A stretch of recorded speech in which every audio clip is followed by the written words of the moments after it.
O ministro Gilmar Mendes, do Supremo Tribunal Federal, desarquivou uma ação que apura a conduta de ex-integrantes do governo Bolsonaro na pandemia. Com essa decisão, Gilmar Mendes anula uma decisão da Justiça do Distrito Federal que arquivou a apuração. O ministro também determinou um parecer da Procuradoria-Geral da República. O órgão vai avaliar se há possíveis condutas criminosas do ex-presidente Jair Bolsonaro, do ex-ministro da Saúde, Eduardo Pazuello, e de outros membros da pasta, conhecidos, a Mayra Pinheiro e o Élcio Franco. A investigação também inclui o ex-secretário de Comunicação, Fábio Van Garten. Entre os crimes apurados estão o de prevaricação, epidemia com resultado em morte e comunicação falsa de crime. Voltamos para a análise, então. Leandro Rezende está comigo e Yuri Pita segue também aqui na ancoragem do 360. Eu jogo para você, Yuri, porque esses são nomes muito conhecidos e ficaram com essa marca dessa insistência em muitos pontos de contrariedade às medidas de saúde sanitárias necessárias, muitas vezes pensamentos negacionistas mesmo na pandemia. Então, são nomes que a gente logo associa a esse período turbulento da pandemia. Nomes que estavam no fronte dessas discussões, autoridades que tiveram algum tipo de resistência, muitas delas, a exemplo do Pazuello, que vocês devem lembrar, né? Praticamente falava ali que obedecia o que Bolsonaro dizia em relação à vacina, compra ou não compra a vacina da Covid, indicada na época pelo governo de São Paulo, fechada em parceria com os chineses. Então, foram nomes clássicos, a gente pode dizer assim, que ainda permeia o nosso imaginário e que agora, por determinação do Supremo Tribunal Federal, podem responder por esses crimes da Covid-19 como resultado, Yuri, das revelações feitas pela CPI. A CPI que jogou luz em tantos assuntos relacionados à pandemia que estavam ali meio nebulosos, sem explicação, e indiciou muitos desses nomes. E agora, algum desfecho pode aparecer. Qual é a leitura que você faz desse movimento do ministro Gilmar Mendes no Supremo Tribunal Federal em relação a esses personagens, Yuri? Tem a questão interna da própria justiça, né? O ministro Gilmar Mendes alega ali uma questão de competência de que este processo deveria ficar sob a alçada do próprio STF, mas de fato acaba sendo mais um fator de desgaste, não só para o próprio ex-presidente Jair Bolsonaro, por envolver diversos integrantes que tiveram muita proximidade com ele.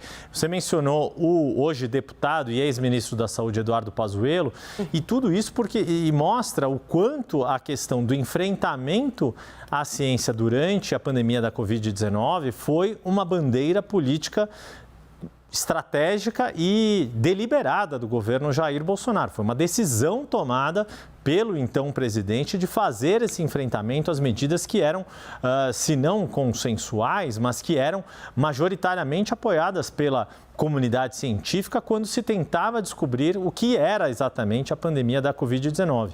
E este papel que a CPI da pandemia cumpriu na investigação, na revelação de discussões de contratos em relação ao fornecimento de vacina, mas principalmente nas medidas que foram tomadas por decisão administrativa do governo Bolsonaro, isso é um ponto importante. Agora, é sempre importante também lembrar que se, por um lado, muita gente atribui a esta falta de empatia com que a imagem de falta de empatia que ficou do governo Bolsonaro, que isso foi um dos fatores que prejudicou o então candidato à reeleição na disputa de 2022, levando a fato inédito de um presidente da República não conseguir se reeleger. Por outro lado, a própria eleição de Pazuello como o segundo candidato a deputado federal mais votado do Rio de Janeiro e várias outras figuras que adotaram esse discurso durante a pandemia também terem sido alçados a mandatos importantes no Congresso Nacional, mostra que, se por um lado traz esse tipo de consequência jurídica, mas por outro, teve gente que teve sim os seus benefícios políticos alçando um papel eleitoral importante. Alguns deles até cogitados a eventualmente disputarem outras eleições majoritárias em 2024 para prefeituras ou mesmo para se manterem também no Congresso Nacional, Tainá. Ô, Leandro, eu cacei aqui direitinho a frase, essa frase ficou muito marcada, né? Quando o Pazuello vai ao lado do presidente Jair Bolsonaro, na época, é desautorizado por Bolsonaro quando decide cancelar um protocolo de intenção de compras de vacinas da Coronavac. E havia anunciado oficialmente no dia anterior o ministro da Fazenda. Então, ele senta ao lado de Bolsonaro e diz o seguinte, é simples assim, um manda e o outro obedece. Eu ainda lembro muito quando olho para Pazuello desse momento específico, um momento que marca a pandemia, um momento que, se você puxar a memória de toda a dificuldade para se conseguir vacina mundialmente, para a gente fechar acordos aqui no Brasil, e foi aquele banho de água fria na época em quem estava esperando que a gente fosse dar um passo adiante. Mas foi assim, Leandro, eu queria sua memória também para a gente retomar alguns desses momentos chaves desses outros personagens durante quase todo o governo Bolsonaro. Sempre que a gente tentava avançar e trazer uma notícia positiva, algum membro era via público para trazer algo negativo ou fazer alguma manifestação que fosse em desacordo com o mundo, né, com o restante do mundo que caminhava para tentar sanar as dificuldades da pandemia. Ana, você lembrou dessa frase, né, do um manda, o outro obedece, e acho que uma das que mais resume a pandemia, o auge da pandemia, que foi ali 2020, 2021, é o para que essa ansiedade e essa angústia?